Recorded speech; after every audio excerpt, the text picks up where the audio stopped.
I'd rather just be good with women than just shit on women because they're delusional. Mhm. There's the guys who like want to be good with women, and I'm 100% on board. I am the fucking engineer of that freight train.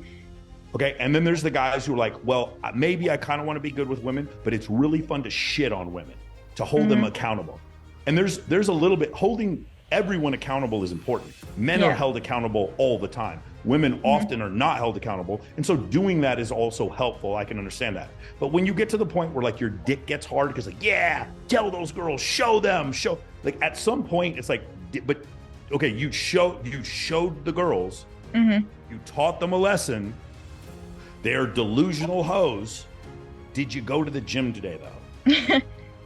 Did you build your business today though? Yeah. What are you reading today though? Who are you networking with today though? Did you build a sales funnel today? Did you learn how to use AI in order to code maybe a sales funnel?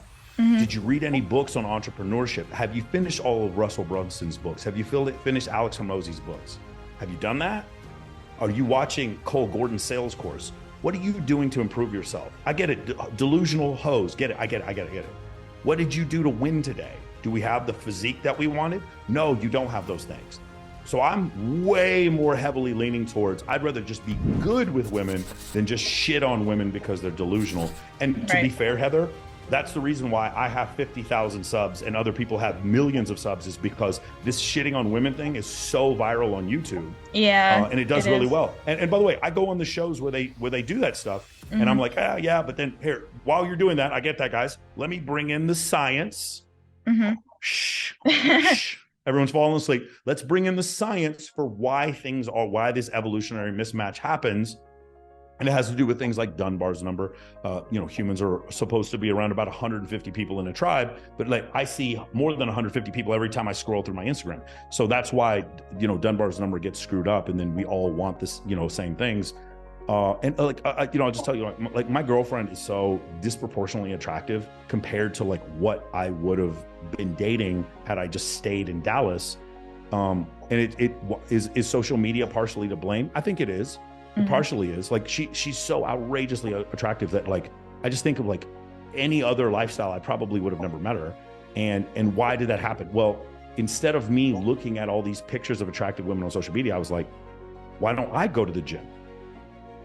Why don't I create the business? Why don't I do these things to improve myself instead of holding women who won't date me accountable for the reason they won't date me? The other thing is like, I do think that those programs do help men. I don't think they do much for women though. Like I don't see a ton. There definitely are some women who like watch, some of those shows and they come back and they're like whatever podcast, Fresh and Fit, Pearly Things, whatever. And then they come back and they're like, I've changed my mind. I'm going to be submissive to my man now. It happens sometimes, like Rebecca Barrett, but it doesn't happen that often. Way more effective for men improving than women improving.